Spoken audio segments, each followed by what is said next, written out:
Hi friends, legal advice ఛానల్కి స్వాగతం. Actually ఇది theoretical part. First of all, advocate యొక్క స్కోప్ అనేది క్రిమినల్ కేసెస్లో అడ్వకేట్ యొక్క స్కోప్ ఎక్కడ ఉంటుంది అనే దాని గురించి మనం డిస్కస్ చేద్దాం ఈరోజు కాన్సెప్ట్. సో అడ్వకేట్ అనే వాళ్ళు నాట్ ఓన్లీ సివిల్ కేసెస్ అనే కాదు, సివిల్ కేసు అయినా మీకు ఏ కేసు వస్తే ఆ కేసు తీసుకోండి, స్టార్ట్ చేయండి. ఆటోమేటిక్గా మీకు ప్రొసీజర్ అనేది అర్థమవుతుంది, సీక్వెన్స్ అనేది అర్థమవుతుంది. సో దాని ప్రకారము మనము డిఫరెంట్ కేసెస్ని ఎలా హ్యాండిల్ చేయాలో తెలుసుకోవచ్చు. Now our topic is today advocate యొక్క స్కోప్ అనేది ఎంతవరకు, అడ్వకేట్ యొక్క పరిధి అనేది క్రిమినల్ కేసెస్లో ఎంతవరకు ఉంటుంది అనేది మనం తెలుసుకుందాం. ఓకేనా? క్రిమినల్ కేసెస్ ఎవరికైనా అఫెన్సెస్ అయ్యింది అనుకోండి, వెంటనే కంప్లైంట్ అనేది రిజిస్టర్ చేస్తారు. So till the registration to case end అయ్యేంత వరకు అడ్వకేట్ యొక్క ఇన్వాల్వ్మెంట్ ఉంటుంది. సో ఫర్ ఎగ్జాంపుల్, ఒక కంప్లైంట్ ఫైల్ చేయాలి అనుకోండి, కంప్లైంట్ రాయడానికి కూడా జూనియర్ అడ్వకేట్స్ అనేవాళ్ళు కంప్లైంట్ అనేది మనము ఎవరైతే బాధితులు ఉన్నారో వాళ్ళకి సంబంధించిన డీటెయిల్స్ కనుక్కొని ఒక పర్ఫెక్ట్గా మనము లీగల్ డ్రాఫ్టింగ్ అనేది, లీగల్ కంప్లైంట్ అనేది రాసే అవకాశం ఉంటుంది. కాబట్టి okay, we can give service to them okay during the complaint. Okay, and also next వచ్చేసి పోలీస్ స్టేషన్కి అడ్వకేట్ వెళ్ళవచ్చా అని కొన్ని అబ్జెక్షన్స్ ఉన్నాయి. So according to advocate act ప్రకారం అయితే మనము వెళ్ళకూడదు, పోలీస్ స్టేషన్స్కి అయితే వెళ్ళకూడదు. బట్ బీయింగ్ ఎ సపోర్టర్ లాగా మీరు వెళ్ళొచ్చు. సపోర్టర్ మీన్స్ లైక్ వాళ్ళు పోలీస్ స్టేషన్లో వెళ్ళాలి అంటే భయపడుతున్నారు. ఓకే, సో ఒక అడ్వకేట్ అనే వాళ్ళు అతను మాట్లాడలేని స్థితిలో ఉన్నాడు, అతనికి ఎక్స్ప్లెయిన్ చేయడం అనే విధానం తెలియట్లేదు అనుకోండి. సో డెఫినెట్గా కంప్లైనర్ అనే వాళ్ళు హెల్ప్ తీసుకోవచ్చు, యాజ్ వెల్ యాజ్ అక్యూజ్డ్ కూడా హెల్ప్ తీసుకునే అవకాశం ఉంటుంది. బట్ పోలీస్ స్టేషన్లో మాత్రం మీరు చాలా అంటే మన పరిధి మించి మాట్లాడకూడదు. పొలైట్గా రిక్వెస్ట్ మేనర్లోనే మాట్లాడాలి, రిక్వెస్ట్గానే వాళ్ళతో బిహేవ్ చేయాలి, రిక్వెస్ట్గానే ఉండాలి. Because they are also a public servant and మనం కూడా ప్రైవేట్ సర్వెంట్స్.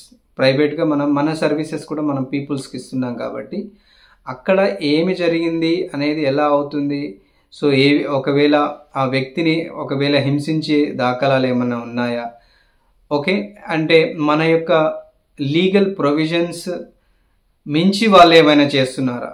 అవైలబుల్ కేసెస్ అయితేనేమో they can arrest immediately without any magistrate warrant అనేది లేకుండా అరెస్ట్ చేయొచ్చు. బట్ నాన్ కాగ్నైజబుల్ అఫెన్స్లో అలా అరెస్ట్ చేసే రైట్స్ పోలీసు వాళ్ళకు ఉండవు. Okay, they have to intimate and they have to give a notice అనేది serve చేయాలి. నోటీస్ సర్వ్ చేసిన తర్వాత ఫార్మల్ లాంగ్వేజ్లో మాత్రమే మాట్లాడాలి. ఎందుకంటే అక్యూజ్ని ఆరోపించినంత మాత్రాన అక్యూజ్డ్ అనేవాడు 100% అందులో ఇన్వాల్వ్ అనేది ఉండదు. సో కాబట్టి మనము డ్యూరింగ్ ద అక్యూజ్ తరపు కానీ కంప్లైంట్ తరపు కానీ మనం అటెండ్ అవ్వచ్చు.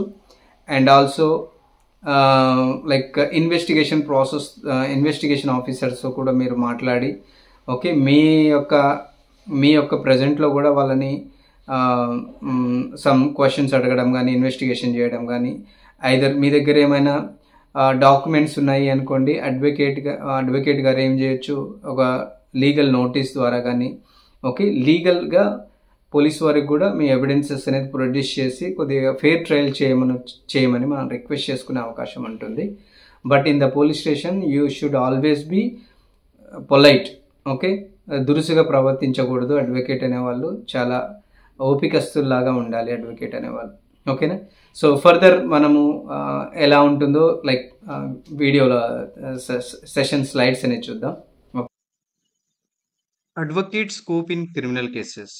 లైక్ ఇన్ క్రిమినల్ కేసెస్లో అడ్వకేట్ యొక్క స్కోప్, అడ్వకేట్ యొక్క లిమిటేషన్, అడ్వకేట్ యొక్క పరిధి ఎంతవరకు ఉంటుంది.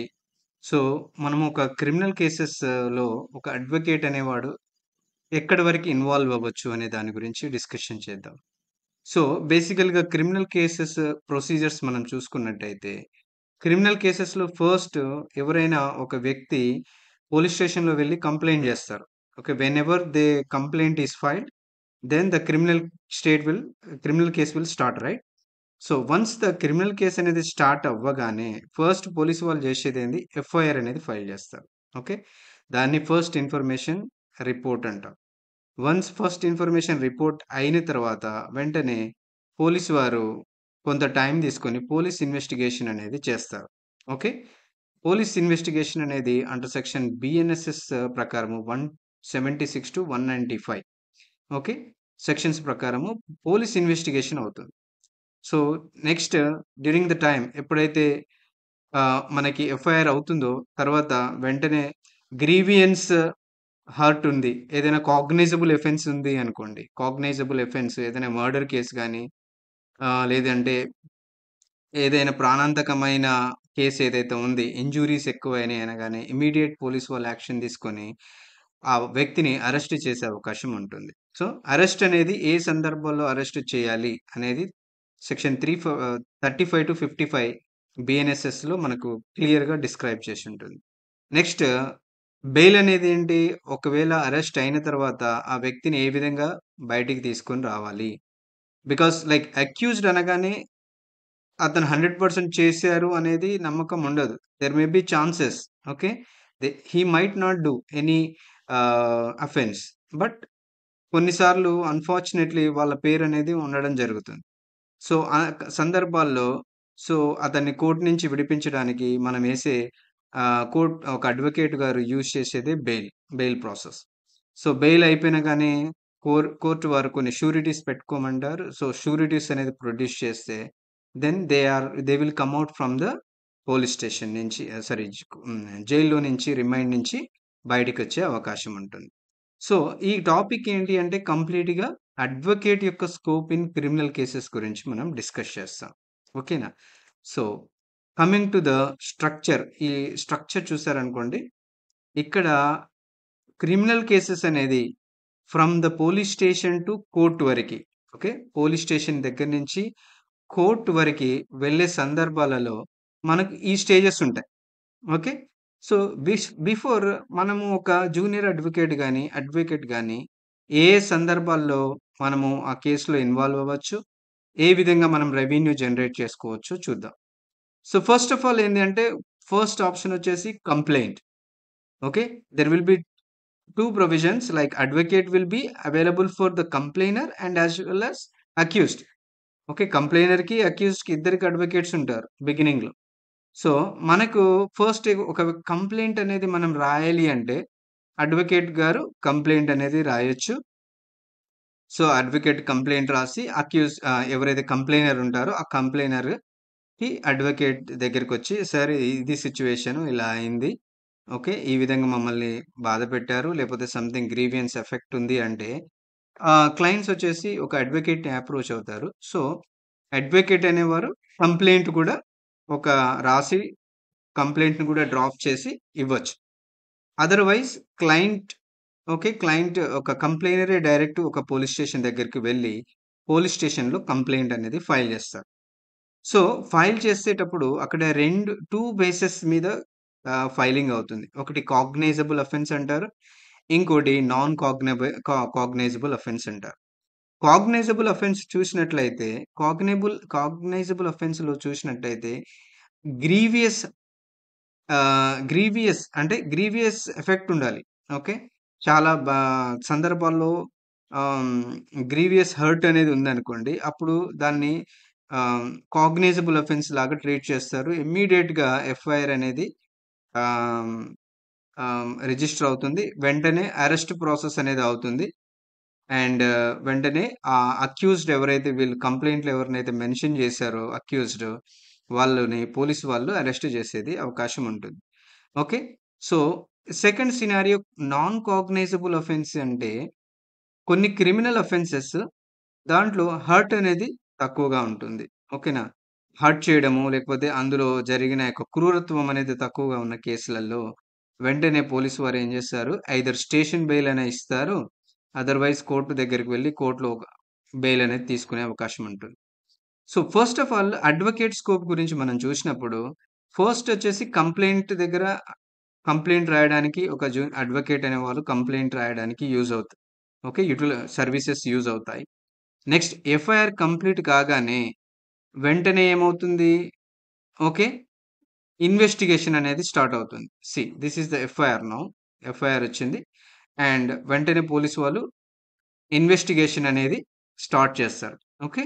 బిఫోర్ ఇన్వెస్టిగేషన్ అయినప్పుడు ఏమవుతుందంటే, ఒకవేళ గ్రీవియస్ ఎక్కువ ఉన్న వాటికి ఏం చేస్తాము అంటే, వెంటనే ఎఫ్ఐఆర్ చేసిన వెంటనే వీళ్ళొచ్చి అక్యూజ్‌ని ఫస్ట్ అరెస్ట్ చేసి, ఓకేనా, వెంటనే రిమాండ్‌కి అనేవాళ్ళు పంపించేస్తారు. అరెస్ట్ చేసి ఫస్ట్ అరెస్ట్ చేసిన తర్వాత 24 అవర్స్‌లో కోర్ట్‌లో ప్రొడ్యూస్ చేస్తారు. ఓకేనా. ఎఫ్ఐఆర్ అవ్వగానే వెంటనే అక్యూజ్‌ని అరెస్ట్ చేసి కోర్ట్‌లో ప్రొడ్యూస్ చేస్తారు. 24 అవర్స్‌లో కోర్ట్‌లో పోలీస్ స్టేషన్ వారు సబ్మిట్ చేయాల్సి ఉంటుంది. సో, 24 అవర్స్‌లో ఈ కోర్ట్‌కు సబ్మిట్ చేయగానే సంబంధించిన మేజిస్ట్రేట్ గారు ఏం చేస్తారు, వాడికి సంబంధించిన గ్రీవియస్ హర్ట్ ఎంతవరకు ఉంది దాన్ని బేస్ చేసుకొని 14 డేస్ రిమాండ్‌కి పంపిస్తారు. ఓకే. రిమాండ్‌కి అనేది రాస్తారు. సో, ఇది గ్రీవియన్స్ ఉన్న వాటికి. ఓకే. నాన్ గ్రీవియన్స్ ఉన్న వాటికి ఏంటి? గ్రీవియన్స్ తక్కువగా ఉన్న వాటికి ఏమవుతుంది? సో, ఎఫ్ఐఆర్ రిజిస్టర్ అవ్వగానే ఇక్కడ బెయిలబుల్ అనేది పోలీసు వాళ్ళు మనకు బెయిల్ ఇస్తారు. వెంటనే ఆ బెయిల్ ప్రకారము వాళ్ళకి ఆ పర్సన్ అనేది రిలీజ్ అయిపోతారు. ఓకే. అండ్ ఇక్కడ చూసారనుకోండి, first either it is arrest కాకుండా ఆహ్, ఒకవేళ cognizable or non cognizable as యూజువల్‌గా ఇన్వెస్టిగేషన్ ప్రాసెస్ అవుతుంది. ఇన్వెస్టిగేషన్ ప్రాసెస్ కంప్లీట్ అయిన తర్వాత పోలీసు వారు ఏం చేస్తున్నారు, ఫస్ట్ ఓకే, అక్కడ జరిగిన వాళ్ళని పిలిచి ఇన్వెస్టిగేషన్ చేస్తారు. అదే విధంగా బ్యాక్‌గ్రౌండ్‌లో వెళ్లి ఎక్కడైతే సీన్ ఆఫ్ అఫెన్స్ అయిందో అక్కడ విజిట్ చేస్తారు. అక్కడ స్టేట్మెంట్స్ అనేది తీసుకుంటారు. స్టేట్మెంట్స్ తీసుకొని ఎవిడెన్సెస్ అన్ని కలెక్ట్ చేసిన తర్వాత, కంప్లీట్ డాక్యుమెంటేషన్ అంతా చేసిన తర్వాత వెంటనే చార్జ్ షీట్ అనేది ఫైల్ చేస్తారు. చార్జ్ షీట్ ఫైల్ చేసి కోర్ట్‌లో సబ్మిట్ చేస్తారు. ఓకే. ఇది ఒక almost 60 days to 90 days process ఉంటుందన్నమాట. ఓకే. డిపెండ్స్ ఆన్ ద కేస్‌ని బట్టి. సో, ఇక్కడ ఇన్వెస్టిగేషన్‌లో మనం ఏం చేయొచ్చు అంటే, బీయింగ్ ఎన్ అడ్వకేట్, మనము ఒకవేళ ఒక అక్యూజ్డ్‌కి సంబంధించిన వాళ్ళు వచ్చారు మీ దగ్గరికి. సార్, మా దగ్గర ఆల్రెడీ ఎవిడెన్సెస్ అన్నున్నాయి. ఓకే. అక్కడ మా వాళ్ళది ఇన్వాల్వ్‌మెంట్ అనేది లేదు అన్నప్పుడు మీరేం జేస్తున్నారు, బీయింగ్ ఎ అడ్వకేట్, ఓకే, మీరు కన్సర్న్ పోలీస్ స్టేషన్‌కి వెళ్లి మాట్లాడవచ్చు. ఓకే.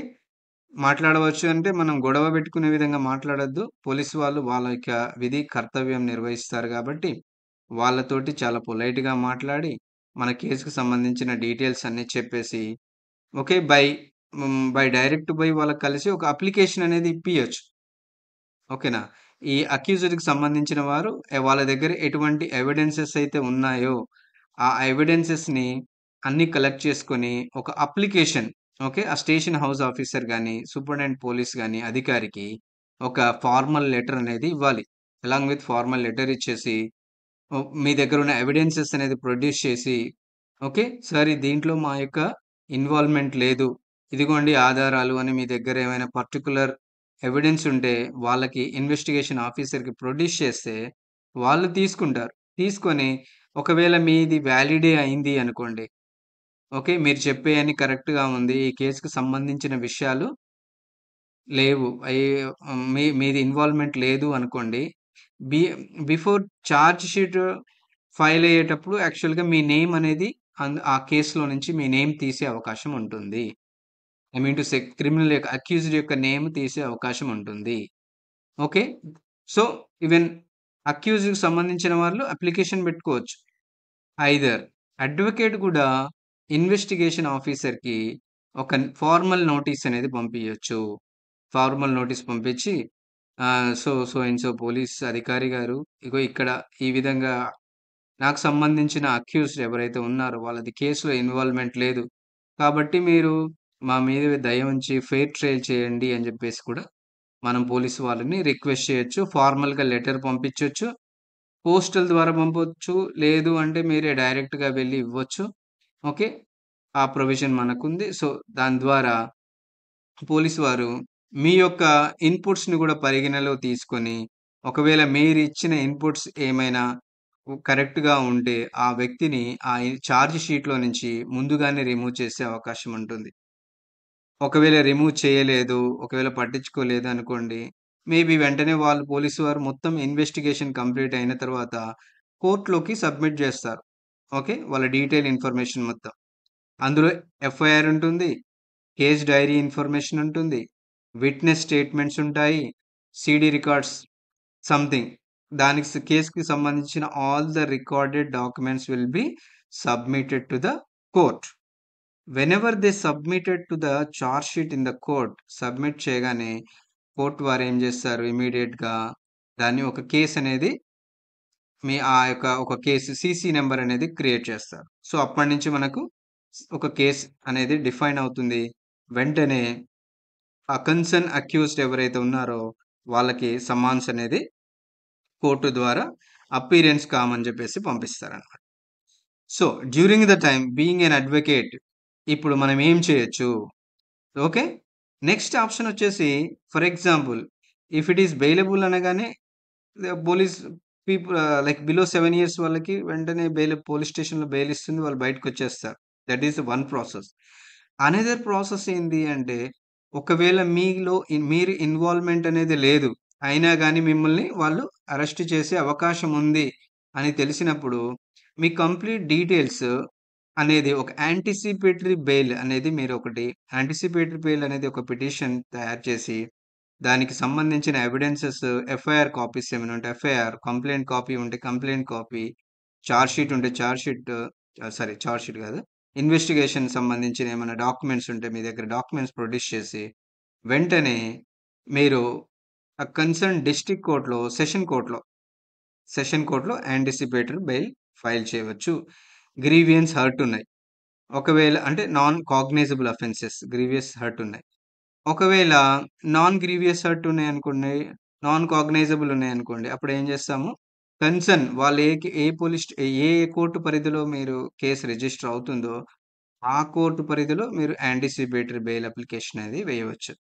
సో, యాంటిసిపేటరీ బెయిల్ అనేది లోయర్ కోర్ట్‌లో ఏసినప్పుడు వెయ్యగానే మీకు ఒక డేట్ ఇస్తారు. ఆ డేట్ రోజు వెళ్లి మీరు ఆర్గ్యుమెంట్స్ అనేది చెప్పగానే, ఒకవేళ మీ ఆర్గ్యుమెంట్స్ కరెక్ట్‌గా ఉన్నాయి. ఓకే. కోర్ట్ వాళ్ళు సాటిస్ఫై అయ్యారు అనుకోండి. వెంటనే వాళ్ళకు కండిషనల్ బెయిల్ కానీ, లేకపోతే డైరెక్ట్ బెయిల్ గాని మీకిచ్చేసి పంపిస్తే మీరు ఆ కన్సర్న్ ఆహ్, హ్మ్. జైల్ రిమైండ్ అయిన ఆహ్, ఆహ్, అక్కడికి జైలుకి వెళ్లి వాళ్ళని విడుదల చేసే అవకాశం ఉంటుంది. Using anticipatory bail. Okay. Some instances ఏంది అంటే, ఒకవేళ ఇక్కడ మీరు యాంటిసిపేటరీ బెయిల్ అనేది అవ్వలేదు అనుకోండి.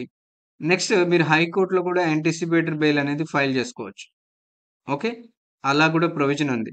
లేదు అసలు యాక్చువల్‌గా ఆ కేస్‌లో మీ ఇన్వాల్వ్‌మెంటే లేదు అనగానే హైకోర్ట్‌లో కూడా మీరు డైరెక్ట్ క్వాష్ అనేది ఏసుకోవచ్చు. క్వాష్ అనేది కూడా it is a provision you can come out from the case. ఆ కేసులో నుంచి మీరు బయటికి రావడానికి కూడా హైకోర్ట్‌లో కూడా క్వాష్ అనేది ఫైల్ చేసుకునే అవకాశం ఉంటుంది. ఓకేనా? సో, ఇక్కడ మనకు లోయర్ కోర్ట్‌లో అప్లై చేసుకోవచ్చు. అదేవిధంగా హైయ్యర్ కోర్ట్‌లో కూడా అప్లై చేసుకోవచ్చు. ఒకవేళ హైయ్యర్ కోర్ట్‌లో నాన్ బెయిలబుల్ కేసెస్ ఏదైతే ఉన్నాయో ఓకే. వెంటనే మీకు రిలీజ్ అవ్వే అవకాశం ఉంటుంది.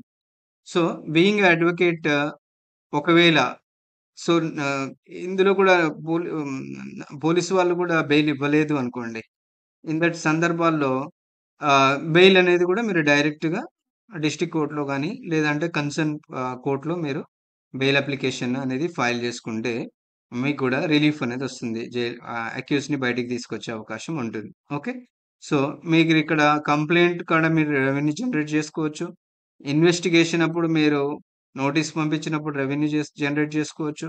అగైన్ అరెస్ట్ అయినప్పుడు యాంటిసిపేటరీ బెయిల్ అప్పుడు మీరు రెవెన్యూ జనరేట్ చేయొచ్చు. ఒకవేళ బెయిలబుల్ అఫెన్సెస్‌లో కూడా మీరు బెయిలేసి కూడా రెవెన్యూ జనరేట్ చేసుకోవచ్చు. అదేవిధంగా ఒకవేళ హై ప్రియారిటీ కేసెస్ ఏమన్నా ఉంటే హైకోర్ట్‌లో క్వాష్ చేసుకోవచ్చు. ఓకే. సో, ఈ విధంగా షూరిటీ సబ్మిట్ చేసి మీరు ఆ విధంగా ఆ పర్సన్‌ని బయటికి తీసుకొచ్చేస్తే మీరు కేసులో నుంచి కూడా రెవెన్యూ అనేది సో, క్రిమినల్ కేసెస్‌లో మీరు ఇలా రెవెన్యూ జనరేట్ చేసుకునే అవకాశం ఉంటుంది. సో, ఫస్ట్ ఆఫ్ ఆల్ చూద్దాం. ఎఫ్ఐఆర్ అనేది ఎలా రిజిస్టర్ అవుతుందో అనేది చూస్తుంది. ఇక్కడ చూసారనుకోండి. ఎఫ్ఐఆర్ అనేది ఏంటి? ఫస్ట్ 173 బిఎన్ఎస్ఎస్ అంటాం. So, information in cognisable offences. Okay. Cognisable offences అంటే గ్రీవియస్ హార్ట్ ఉన్న కేసెస్‌లో వెంటనే అండర్ సెక్షన్ 173 తోటి కాగ్నైజబుల్ అఫెన్సెస్ అనేది చేస్తారు. కేస్ ఫైల్ అవుతుంది. And information non cognizable offence అయితే అండర్ సెక్షన్ 174 ప్రకారము బిఎన్ఎస్ఎస్ ప్రకారం ఎఫ్ఐఆర్ రిజిస్టర్ అవుతుంది.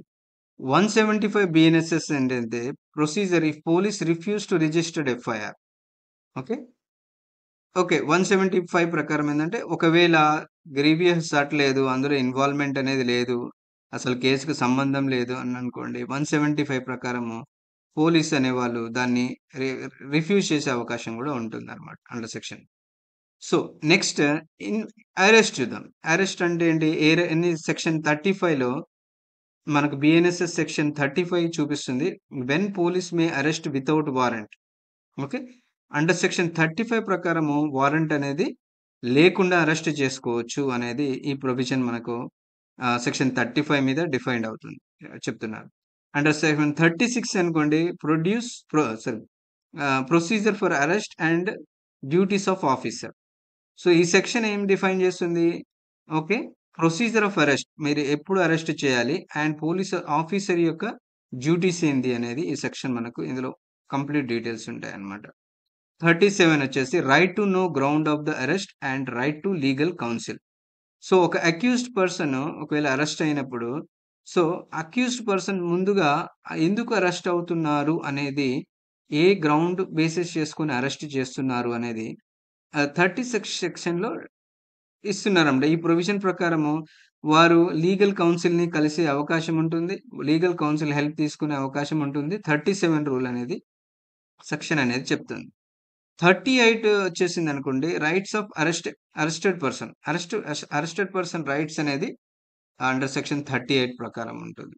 So, next arrest without or arrest without warrant. Okay. Under section 39లో arrest with or without warrant. Okay. 39 ఏం describe చేస్తుంది అంటే, ఒకవేళ కాగ్నైజబుల్ అఫెన్స్ అయితేనేమో డైరెక్ట్ అరెస్ట్ చేసుకోవచ్చు. నాన్ కాగ్నైజబుల్ అఫెన్స్ అయితే ఓకే. విత్ వారెంట్‌తో అరెస్ట్ చేయాల్సి ఉంటుంది. Okay. And 40 arrest without warrant in cognizable offence. Okay. 40 ఏం చేస్తుంది? 40 నోటీస్ ఇచ్చేసి వారెంట్ కాగ్నైజబుల్ అఫెన్స్ అనేది డిఫైన్ చేస్తారు. 41 వచ్చేసి arrest in non cognizable offence with magistrate permission. Okay. 41 అనేది సెక్షన్ ఏం డిఫైన్ చేస్తుందంటే arrest in non cognizable offence with magistrate magistrate permissions తోటే అరెస్ట్ చేయాలని ఈ సెక్షన్ డిఫైన్ చేస్తుంది. సో, ఈ సెక్షన్స్ వచ్చేసి అరెస్ట్‌కి సంబంధించిన సెక్షన్స్. సో, మీరు డీప్‌గా ప్రతి ఒక్క సెక్షన్ గురించి కూడా మీరు అండర్‌స్టాండ్ చేసుకోవాలి. These are the mandatory sections అన్నమాట. సో, ఇక్కడ మీకు ఈ ప్రతి ఒక్క దానికి సంబంధించిన కేస్‌లో ఏ విధంగా మూవ్ అవ్వాలనేది ఈ సెక్షన్ బేస్ చేసుకొని ఉంటుంది. ఓకే. సో, 45 అనుకోండి manner of making arrest. Okay. ఈ ప్రతి ఒక్క సెక్షన్ ఒక్కొక్క స్పెసిఫిక్ ఇన్ఫర్మేషన్ మనకి డిఫైన్ చేస్తుంది. సో, ఇన్ ద ఫర్దర్ క్లాసెస్‌లో ఒక్కొక్క సెక్షన్‌ని ఇండివిడ్యువల్‌గా ఎలా హ్యాండిల్ చేయాలనేది చూద్దాం. సో, బేసికల్‌గా అరెస్ట్ అనేది అరెస్ట్‌కి సంబంధించిన ఇన్ఫర్మేషన్ మొత్తం బిఎన్ఎస్ఎస్‌లో అండర్ 35-55 వరకి డిఫైన్ చేశారు. నెక్స్ట్ వచ్చేసి ఇన్వెస్టిగేషన్ ప్రాసెస్. ఇన్వెస్టిగేషన్ ఏముంటుంది? ఇన్వెస్టిగేషన్ అనేది ఎలా చేస్తున్నారంటే అండర్ సెక్షన్ 176 నుంచి ఓకే. అండ్ 195 వరకి ఇన్వెస్టిగేషన్ ప్రాసెస్ ఉంటుంది. సో, ఫస్ట్ ఏం చేస్తున్నారు? Police officer power during investigation. Okay. Including crime scene videography, procedure for investigation, power to require attendance of witnesses, examination of witnesses by police. 179 ప్రకారం witnesses తీసుకుంటారు. And audio video recording, witness, medical examination of the victim, police diary. Okay. And reported investigation to magistrate, enquiry into suspicious death. Okay. And 185-187 చూస్తే investigation unnatural or custodial deaths. 188-191 వచ్చేసి search and seizure. And 192 వచ్చేది investigation in suicide cases by married women. 192 and 193 వచ్చేసి completion of investigation and filing the charge sheet. Okay. And if it is 194 అంటే closure report if no offence is appear. So, ఇక్కడ ఈ police investigation ఆఫీసర్‌లో section 194 వాళ్ళకి use అవుతుంది. ఒకవేళ ఆ case అనేది invalid case అవుతుంది అనుకో, వాళ్ళు వెంటనే దీని కేసుని క్లోజర్ చేసేస్తారు అండ్ కన్సర్న్ మెజిస్ట్రేట్ కి ఇన్ఫర్మేషన్ చేస్తారు. అండ్ 195 ప్రకారము ఫర్దర్ ఇన్వెస్టిగేషన్ చేస్తారనమాట. So these are the mandatory section. Every one go through the individual sections చూడండి. సో మీకు చాలా ఇన్ఫర్మేషన్ దీంట్లో ఉంటుంది అనమాట. నెక్స్ట్ వచ్చేసి లీగల్ అడ్వైస్ ఇన్ తెలుగులో first type of bail. Okay, what are the type of bails అనేది ఎన్ని రకాల బెయిల్స్ ఉంటాయి అనేది చూస్తాం. ఓకే, ఫస్ట్ రెగ్యులర్ బెయిల్ ఉంటుంది. రెగ్యులర్ బెయిల్ అంటే ఏంది? అండర్ సెక్షన్ 56 ప్రకారం రెగ్యులర్ బెయిల్ మనం చేయొచ్చు. బెయిలబుల్ అఫెన్సెస్ ఏదైతే ఉన్నాయో, ఓకే, గ్రీవియస్ హర్ట్ లేని అఫెన్సెస్ లో రెగ్యులర్ బెయిల్ అనేది తీసుకోవచ్చు. Okay, and non bailable offences. Okay, regular బెయిల్లో non bailable, regular bailable and non bailable offences ఉంటాయి. ఓకే, బెయిలబుల్ అఫెన్సెస్ ఏంటిందంటే bail as a right in a bailable offences police must grant it conditions met. So bailable offences లో ఏంటంటే కొన్ని సందర్భాల్లో police వాళ్ళు మనకు direct గా బెయిల్ అనేది ఇష్యూ చేస్తారు. Regular bail non bailable offences అంటే 57 bail in non bailable offence is discretion discretionary and depends on the case facts బట్టి మెజిస్ట్రేట్ గారు ఇస్తారనమాట. Next other anticipatory bail, pre arrest bail అంట. ఓకే, దీన్ని ఎలా ఫైల్ చేయాలి? సెక్షన్ 58 ప్రకారము bail is anticipation of arrest granted by session court or high court. ఓకేనా, session కోర్టులో కానీ హైకోర్టులో కానీ యాంటిసిపేటరీ బెయిల్ అనేది మనం ఫైల్ చేసుకోవచ్చు. Bail for indigent accused. Okay, bond without surety. So indigent అంటే పూర్ పీపుల్ అనమాట. ఓకే, ఇఫ్ సెక్షన్ 59 ప్రకారం బెయిల్ అప్లై చేసుకోవచ్చు. If accused is poor and can not afford sureties court may release on personal bond. Okay, ఒకవేళ అతను amount afford చేయలేరు అన్నారు, in that case యాక్చువల్గా వాళ్ళ యొక్క పవర్టీకి సంబంధించి ప్రూఫ్స్ ఏమైనా ఉంటే పెట్టేసి 59 ప్రకారం చేయొచ్చు. Okay, and bail with special conditions. Special condition అంటే court may impose restriction. Okay, కొన్ని కేసెస్లో కోర్టు వారు బెయిల్ ఇవ్వరు, కానీ కొన్ని సందర్భాల్లో కండిషన్స్ బెయిల్ ఇస్తారనమాట. ఓకే, ఎట్లాంటి కండక్షన్ అంటే కాంటాక్టింగ్ విట్నెసెస్, ట్రావెల్ రిస్ట్రిక్షన్స్ అని పెట్టేసి, okay, not contact to witnesses. Okay, వాళ్ళకు కొన్ని ఎవరైతే విట్నెసెస్ ఉంటారో వాళ్ళని కలవకుండా కొన్ని కండిషనల్ బేస్గా, అదేవిధంగా ఎక్కడికి ట్రావెల్ చేయొద్దు అని కొన్ని బేసిక్ కండిషన్స్ పెట్టి కూడా ఇస్తారు. సో ఇక్కడ ఫస్ట్ బెయిల్ అనేది మనం అప్లై చేస్తాం అనుకోండి, ఎవ్రీ బెయిల్కి లైక్ కాగ్నైజబుల్ వాటికి షూరిటీస్ అనేది పెట్టాలి ఉంటుంది అనమాట. షూరిటీస్ అనేది ఇది ఒక టాపిక్, దీని గురించి డిస్కస్ చేద్దాం. దీనికి కూడా షూరిటీ కూడా ఏ ప్రిఫర్ డాక్యుమెంట్స్ ఉంటాయి. సో ప్రొసీజర్ అనేది ఎలా చూస్తున్నాం అంతే మనం ఇది ఒక ప్రొసీజర్. షూరిటీ అనేది ప్రొడ్యూస్ చేస్తే రిలీజ్ అవుతున్నారు. Okay, direct release are condition releases మీద కూడా ఇలా రిలీజ్ అవుతున్నాయి. This is the type of bails. Okay, మనకు మెయిన్గా 5 టైప్ ఆఫ్ బెయిల్స్ ఉన్నాయి. నెక్స్ట్ ఇక్కడ చూడండి, ఫస్ట్ కేస్ ప్రాసెస్ ఎలా అవుతుందో చూస్తాం. ఇప్పుడు మనం పోలీస్ స్టేషన్లో ఆల్రెడీ ఒక ట్రాక్ అనేది చూసాం. పోలీస్ స్టేషన్లో ఏ విధంగా కేసు అనేది ఎఫ్ఐఆర్ నుంచి కోర్టులో ప్రొడ్యూస్ అయ్యేంత వరకు ఎలా వచ్చింది అనేది చూసాం, రైట్? ఎలా ప్రొడ్యూస్ అయింది అనేది చూద్దాం. ఇప్పుడు ప్రజెంట్ కేస్ ఒక్కసారి పోలీస్ స్టేషన్ల నుంచి కోర్టులోకి వచ్చిన తర్వాత పోలీసు వారి యొక్క ఇన్వాల్వ్మెంట్ ఉండదు, డైరెక్ట్ అడ్వకేట్ యొక్క ఇన్వాల్వ్మెంట్ ఉంటుంది. సో క్రిమినల్ కేసెస్లో అయితే డైరెక్ట్ పబ్లిక్ ప్రాసిక్యూటర్ గారు ఉంటారు. సో ఆ అక్యూజ్డ్ తరపు మాత్రమే అడ్వకేట్స్ అనేది మనం పెట్టుకుంటాము, క్లయింట్ పెట్టుకుంటారు. కానీ కంప్లైనర్ తరపు ఆల్రెడీ ఒక అడ్వకేట్ అనేది గవర్నమెంట్ తరపు నుంచి ఉంటారు. సో ఫస్ట్ కేసు అనేది రిజిస్టర్ అయిన తర్వాత కోర్టు వారు ఏం చేస్తున్నారు, సమన్స్ అనేది ఇష్యూ చేస్తున్నారు. ఓకే, అక్యూజ్కి సమన్స్ ఇష్యూ చేస్తారు. సమన్స్ ఇష్యూ చేస్తే అక్యూజ్డ్ ఏం చేయాలి, కోర్టు అపియర్ అవుతారు. కోర్టు అపియర్ అయినప్పుడు enquiry call, court appears or summons stage అనేది ఉంటుంది. ఓకే, సో కొన్ని డేట్స్ ఇస్తారు సమాన్లో. వెంటనే సమాన్స్ అనేది ఇష్యూస్ అయ్యి కోర్ట్ అపీరెన్స్ అయిన తర్వాత నెక్స్ట్ ఎగ్జామినేషన్ స్టేజ్ ఉంటుంది. ఎగ్జామినేషన్ స్టేట్లో ఇక్కడ ఏం చేస్తారు, మెజిస్ట్రేట్ గారు అడుగుతారు, ప్రెజెంట్ జరిగిన మీ మీద మోపబడిన నేరం ఏదైతే ఉందో అది మీరు అంగీకరిస్తే మీకు వెంటనే మీరు కన్విక్టెడ్ అయ్యారు అనుకోండి. సో, వాళ్ళు యాక్సెప్ట్ చేశారు. గిల్టీ ఫీల్ అయితున్నారు. సంథింగ్ ఏదో మర్డర్ అయింది. చేశారు కావాలని పర్సనల్ ఇంటెన్షన్స్‌తో చేశారు. And they are ready to convince themselves. అవును మేము చేశాము అని చెప్పారు. గిల్టీ‌గా ఫీల్ అయ్యారు అనుకోండి. వెంటనే కన్విక్షన్ అనేది అవుతుంది. ఏదో ఒక కోర్ట్ వారు ఒక శిక్ష, ఒక పనిష్మెంట్ అనేది చేస్తారు. పనిష్మెంట్ చేసిన తర్వాత వెంటనే direct sentence to jail. So, ఇది direct process.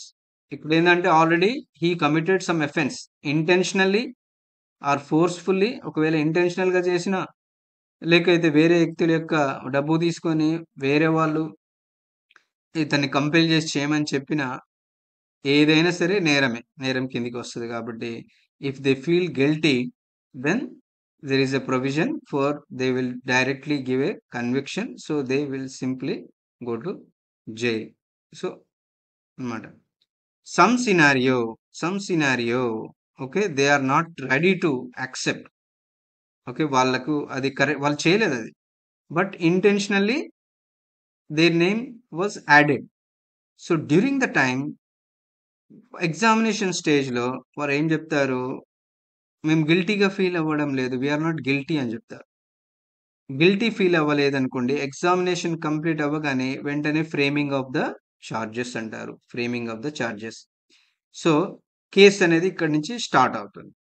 During the time ఒకవేళ మీకిక్కడ ఉన్న టైంలో ఇది ఒక లాంగ్ ప్రాసెస్ రన్నింగ్ అయిన టైంలో what the advocate can able to do if there is a provisions A provision ప్రకారము ఫర్ ఎగ్జాంపుల్ ఇప్పుడు అతను ఇన్వాల్వ్‌మెంట్ లేదు. అక్కడ ఒక హత్య జరిగింది. అక్కడ అతను ఆ ప్రదేశంలో అతను లేడు.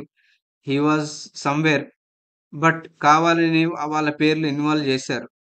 పోలీసు వాళ్ళు వితౌట్ ఇన్వెస్టిగేషన్ కంప్లీట్ కాగానే ఇతను కూడా ఉంది అని అందులో చేశారు. But you have a proofs.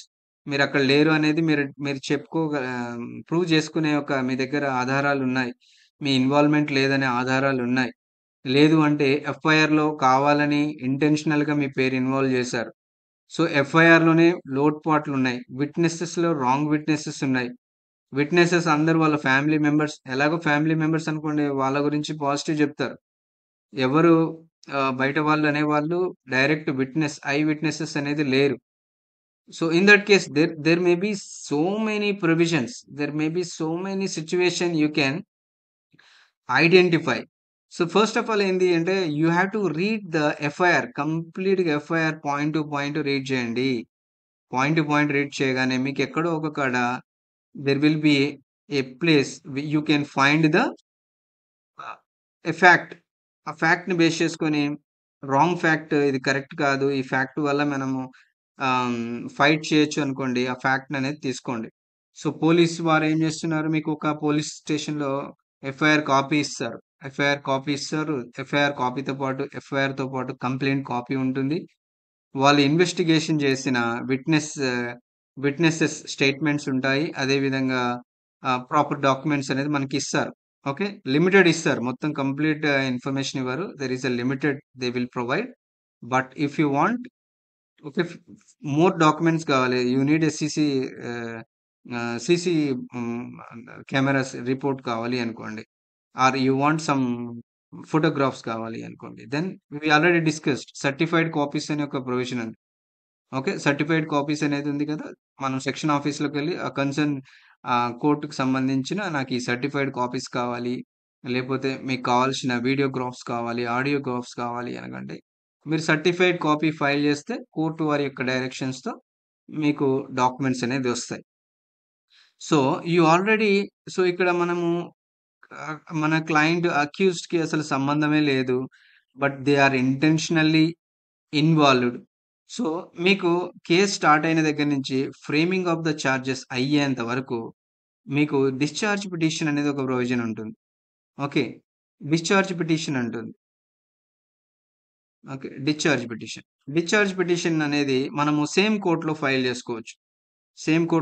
చేసుకోవచ్చు. అండ్ మీకు సంబంధించిన సో, డాక్యుమెంట్స్ అన్నీ అందులో ప్రొవైడ్ చేసి FIR copies and related document provide చేసి ఒక డిశ్చార్జ్ అప్లికేషన్ అనేది ఒకటి మనము డ్యూరింగ్ ద కేస్ టైంలో being an advocate you can produce చేయగానే వెంటనే కోర్టు వారు దాన్ని యాక్సెప్ట్ చేసి మీరేం చేయాలి, డిశ్చార్జ్ పిటిషన్ ఫైల్ చేసేటప్పుడు ఆ డాక్యుమెంట్ని ఆ పీపీ గారికి కూడా ఒకటి నోటీస్ ఇచ్చేసారనుకోండి, వారు కూడా ఆ డాక్యుమెంట్ని పరిశీలించి ఒకవేళ దాని మీద ఏమైనా కౌంటర్ వేయాలి అనుకుంటే కౌంటర్ అని వాళ్ళు కౌంటర్ ఫైల్ చేస్తారు. ఓకే, ఫర్దర్ ప్రొసీడింగ్ కావాలంటే చేయొచ్చు. If there is no counter and no counter అనేది మెన్షన్ చేస్తారు. వెంటనే అది ఫైల్ అయిన తర్వాత మీరు ఆర్గ్యుమెంట్స్ అనేది చెప్పేసి దెన్ వెంటనే కోర్టు వారు పరిశీలించిన తర్వాత మిమ్మల్ని డైరెక్ట్ కేసులో నుంచి అక్విటల్ చేసి లేదంటే మీ నేమ్ తీసే అవకాశం ఉంటుంది. Otherwise there is a quash petition in హైకోర్టులో కూడా డైరెక్ట్ ఇదేమో డిశ్చార్జ్ పిటిషన్ అనేది before framing of the charges వరకే ఉంటుంది. బట్ అండర్ బిఎన్ఎస్ఎస్లో ఏంటంటే 60 డేస్ లోపల వేసుకోవాలి అనేది కూడా ఒక చిన్న ఆప్షన్ ఉంది. అది మనం డిస్కస్ చేసాం ఇంతకు ముందు. అండ్ క్వాష్ పిటిషన్ అనేది ఎనీ టైంలో, ఓకే, టిల్ ఆర్గ్యుమెంట్ వరకు ఎప్పుడైనా సరే క్వాష్ పిటిషన్ అనేది మీరు ఫైల్ చేసుకోవచ్చు అనమాట. హైకోర్టులో ఫైల్ చేయాల్సి ఉంటుంది quash petition. Okay, so quash petition file చేసేటప్పుడు సేమ్ డిశ్చార్జ్ అప్లికేషన్లో ఏ విధంగా అయితే మనం డాక్యుమెంట్స్ మెన్షన్ చేస్తామో ఎవిడెన్స్లు కంప్లీట్ డీటెయిల్స్ మెన్షన్ చేసి మనము హైకోర్టులో ఫైల్ చేసుకుంటాం. Right. So framing of the చార్జెస్లో ఇప్పుడు అక్యూజ్డ్ అనేవాడు he was not he want to contest. So contest చేయాలి అంటే then will be trial process అనేది స్టార్ట్ అవుతుంది అన్నమాట. ట్రయల్ అనేది స్టార్ట్ అవుతుంది. ఈ ట్రయల్ స్టార్ట్ అవుతుంటే ఫస్ట్ ట్రయల్ ఏమవుతుందంటే ప్రాసిక్యూషన్ వారు ఫస్ట్ వాళ్ళకి సంబంధించిన కంప్లైంట్ ఎవరైతే ఉన్నారో ఆ కంప్లైంట్ని చీఫ్ చేస్తారనమాట. కంప్లైంట్ యొక్క చీఫ్ చేస్తారు. కంప్లైంట్ యొక్క చీఫ్ అనేది చేసిన తర్వాత కంప్లైంట్ చీఫ్ తర్వాత విట్నెసెస్ చీఫ్స్ అనేది చేస్తారు. ఓకేనా. సో వాళ్ళ యొక్క ఎవిడెన్స్ వాళ్ళ యొక్క కంప్లైంట్ మొత్తాన్ని కోర్టులో రిజిస్టర్ చేపిస్తారు. రిజిస్టర్ ఐదర్ డాక్యుమెంట్ కానీ ఆర్ ఓరల్గా కానీ రిజిస్టర్ చేపిస్తారు. రిజిస్టర్ అయిన వెంటనే డిఫెన్స్ కౌన్సిల్ ఎవరైతే అక్యూజ్ తరపున వాళ్ళని క్రాస్ ఎగ్జామిన్ చేస్తారనమాట. ఓకే, సో మనము క్రాస్ ఎగ్జామినేషన్ అంటే already number of people know about it. So విట్నెసెస్ని డిఫెన్స్ కౌన్సిల్ వారు క్వశ్చన్స్ అడుగుతారు. వాళ్ళు అందులో పెట్టిన ప్రాపర్ ఇన్ఫర్మేషన్ అనేది కరెక్టా కాదా, ఓకే, ఓన్లీ లిమిటెడ్ క్వశ్చన్స్ కాదు, ఏ క్వశ్చన్స్ అయినా వాళ్ళు అడగొచ్చు. కేసుకు సంబంధించిన కేసెస్ అనేది క్రాస్ ఎగ్జామినేషన్లో విట్నెస్ దగ్గర నుంచి ఆర్ కంప్లైంట్ స్టేట్మెంట్ ఇచ్చిన వాళ్ళ దగ్గర నుంచి కంప్లైనర్ దగ్గర నుంచి కూడా మనము క్రాస్ ఎగ్జామినేషన్ అనేది మనం కూడా రికార్డింగ్ అనేది చేస్తాం. Okay, defence council also able to record. So once అది ప్రాసిక్యూషన్ కంప్లీట్ అయిపోయింది అనుకోండి, దెన్ అక్యూజ్డ్ స్టేట్మెంట్స్ ఉంటాయి. అక్యూజ్డ్ తరపు నుంచి అక్యూజ్డ్ యొక్క చీఫ్స్ అనేది ప్రొడ్యూస్ చేస్తారు. నేను చేయలేదు, నాకు సంబంధం లేదు అని అక్యూజ్ సంబంధించిన ఇన్ఫర్మేషన్ అనేది ఒక రిటర్న్ డాక్యుమెంట్ అఫిడవిట్లో ప్రొడ్యూస్ చేస్తారు. చేసిన తర్వాత అదేవిధంగా పబ్లిక్ ప్రాసిక్యూటర్ గారు కూడా మిమ్మల్ని క్రాస్ ఎగ్జామిన్ చేస్తారు. అక్యూజ్ని కూడా క్రాస్ ఎగ్జామిన్ చేస్తారు. Okay, both the side PP గారు ప్రొడ్యూస్ చేసిన విట్నెస్ డాక్యుమెంట్లన్నింటినీ డిఫెన్స్ కౌన్సిల్ వారు క్రాస్ ఎగ్జామిన్ చేస్తారు. అదేవిధంగా డిఫెన్స్ వారు పెట్టిన అక్యూజర్కి సంబంధించిన స్టేట్మెంట్స్ అన్నిటినీ అదేవిధంగా పబ్లిక్ ప్రాసిక్యూటర్ గారు కూడా క్రాస్ ఎగ్జామిన్ చేస్తారు. నెక్స్ట్ తర్వాత ప్రాపర్ ఎవిడెన్సెస్ అనేది అన్ని ప్రొడ్యూస్ చేస్తారు. ఏమేమైతే ఎవిడెన్సెస్ ఉన్నాయో అన్ని ఎవిడెన్సెస్ అనేది ఎగ్జిబిట్స్ అంటాం, ఎగ్జిబిట్ 1 ఎగ్జిబిట్ 2 లాగా ప్రొడ్యూస్ చేస్తారు. ప్రొడ్యూస్ చేసిన తర్వాత మెజిస్ట్రేట్ వారు ఏం చేస్తున్నారు, మొత్తం ఓకే కంప్లైంట్ కాపీ, అదేవిధంగా statements, complaint statements, accused statements, prosecution evidence, defence evidence అన్నిటినీ పరిశీలించి ఫైనల్గా డిఫెన్స్ ఎవిడెన్స్ అయిన తర్వాత ఫైనల్ ఆర్గ్యుమెంట్ స్టేజ్ ఉంటుంది. ఇది మిస్ అయింది, ఆర్గ్యుమెంట్ స్టేజ్. ఈ ఆర్గ్యుమెంట్ స్టేజ్లో ఏం చెప్తారు, సో ఎవరికి సంబంధించిన మెరిట్స్ వాళ్ళు ఆర్గ్యుమెంట్స్ చేసి సైటేషన్స్ అంటారు. సైటేషన్స్ అంటే ఏంటి, రిఫరెన్స్ కేసెస్ అని ఉంటాయి. రిఫరెన్సెస్ కేసు ఇంతకుముందు సేమ్ సిచ్యువేషన్ జరిగినప్పుడు కొన్ని కేసెస్లో హైకోర్టు కానీ కన్సర్న్ కోర్ట్స్ కానీ కొన్ని జడ్జిమెంట్స్ అనేది రిలీజ్ చేస్తారు. ఆ జడ్జిమెంట్స్లో సిమిలర్ మనకు జరిగినట్టే ఇంకొక వ్యక్తికి జరిగినప్పుడు వాళ్ళకి పాజిటివ్ రిజల్ట్స్ ఏమైనా ఇచ్చారు అనుకోండి, అక్విటల్ చేశారు అనుకోండి. సో, ఆ స్టేట్మెంట్స్‌ని ఈ సో అండ్ సో కోర్ట్‌లో ఈ విధంగా సేమ్ రిలవెంట్ కేస్ ఉంది. ఆ కేస్‌లో కూడా మాకు ఇలాంటి జడ్జిమెంట్ వచ్చింది అని ఆ జడ్జిమెంట్ కాపీస్, అదేవిధంగా జ యొక్క సైటేషన్ నేమ్స్ అనేది అందులో మెన్షన్ చేస్తారు. మెన్షన్ చేసి బోత్ ద ఆర్గ్యుమెంట్స్ విన్న తర్వాత కోర్ట్ వారు నిర్ణయం తీసుకొని జడ్జ్‌మెంట్స్ అనేది చేస్తారు. వన్స్ జడ్జ్‌మెంట్ అనేది ఇచ్చినప్పుడు and it may be favour ఉందనుకోండి, కన్విక్షన్ అయితే then they will go to sentence to jail. ఒకవేళ ఎక్విటల్ అయింది అనుకోండి, కేస్‌లో నుంచి బయటపడే అవకాశం ఉంటుంది. ఓకేనా? ఒకవేళ జైల్ అని పెట్టారు అనుకోండి, అప్పుడు మనం అప్పీల్‌కి పోతాం అని చెప్పేసి హైకోర్ట్‌కెళ్ళాలి. ఓకే. డిస్ట్రిక్ట్ కోర్ట్‌లో కంప్లీట్ అయిపోయిన తర్వాత హైకోర్ట్. హైకోర్ట్ పోయిన తర్వాత సుప్రీం కోర్ట్. సో, అలా స్టేజెస్ అనేది చేంజ్ అవుతాయి. ఎందుకంటే ఇప్పుడు జడ్జ్‌మెంట్ అయింది. ఒకవేళ జడ్జ్‌మెంట్ రాలేదు అనుకోండి, మీరలా ఫీల్ అవుతున్నారు అనుకోండి, వెంటనే వెంటనే పోలీస్ స్టేషన్‌కి పంపేస్తారు. డ్యూరింగ్ ద టైమ్ మనం గూడా ఒక అప్లికేషన్ ఫార్మ్ ఫైల్ చేయాలి. ఓకే. సో, మేము అప్పీల్‌కి పోతాము అని వాళ్ళకి నోటిఫై చేస్తే then they will give us a time. Okay. Remind అవ్వకుండా టైమ్ ఇస్తారనమాట. Okay. These are the different steps. So, ఇక్కడ అడ్వకేట్ యొక్క ఇన్వాల్వ్‌మెంట్ అనేది ఆల్ ద స్టేజెస్‌లో ఉన్నాయి. సో, మీరు కేస్‌లోకి వెంటనే రాగానే first being an advocate vakalatnama అనేది ఫైల్ జేసుకోవాలి. అదర్‌వైజ్ క్రిమినల్ కేసెస్ కాబట్టి మెమో ఆఫ్ అపియరెన్స్ అనేది ఫైల్ జేస్తాము. ఓకేనా? అండ్ అదే విధంగా డిఫరెంట్ స్టేజెస్ ఉంటాయి. కొన్ని స్టేజెస్‌లో యాబ్సెంట్ పిటిషన్ మనం డిస్కస్ చేసాము. కొన్నిసార్లు కంప్లెయినర్ గాని, కొన్నిసార్లు అక్యూజ్డ్ గాని రాని యెడల మనం అబ్సెంట్ పిటిషన్స్ ఫైల్ చేసుకోవచ్చు. ప్రీవియస్ క్లాసెస్‌లో డిస్కస్ చేసాం. అదే విధంగా నెక్స్ట్ వచ్చేసి సర్టిఫైడ్ కాపీస్ ఏమైనా కావాలి ఫర్దర్ ప్రొసీడింగ్ కోసం అనంటే సర్టిఫైడ్ కాపీస్ ఏ డాక్యుమెంట్ అయినా మీరు సర్టిఫైడ్ కాపీస్‌లో అడగవచ్చు. ఆ డాక్యుమెంట్స్ అనేది మీకు వస్తుంది.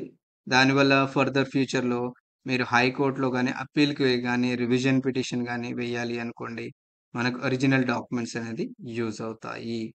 ఓకే. ఇది జస్ట్ ఓన్లీ ఓవరాల్‌గా ఒక క్రిమినల్ కేసెస్‌లో జరిగే procedure.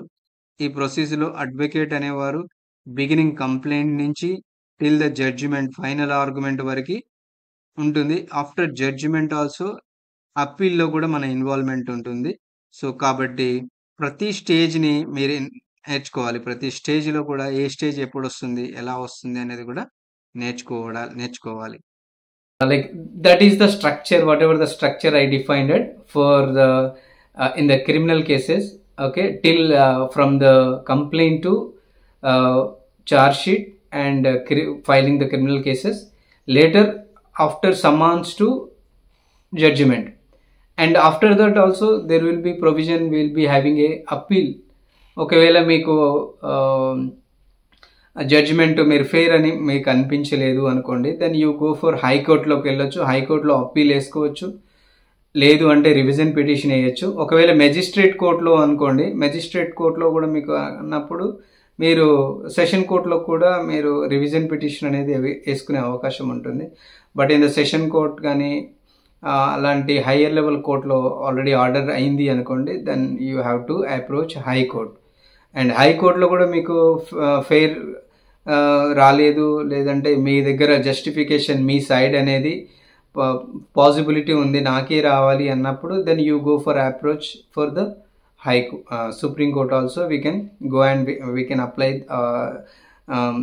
Hour cases. Okay, from there actually we can do that. So this is the structure of the criminal case and scope of the advocate. ఓకేనా? అడ్వకేట్స్ మంచిగా చేయండి. Okay, thank you very much. Thanks for listening the classes. Bye.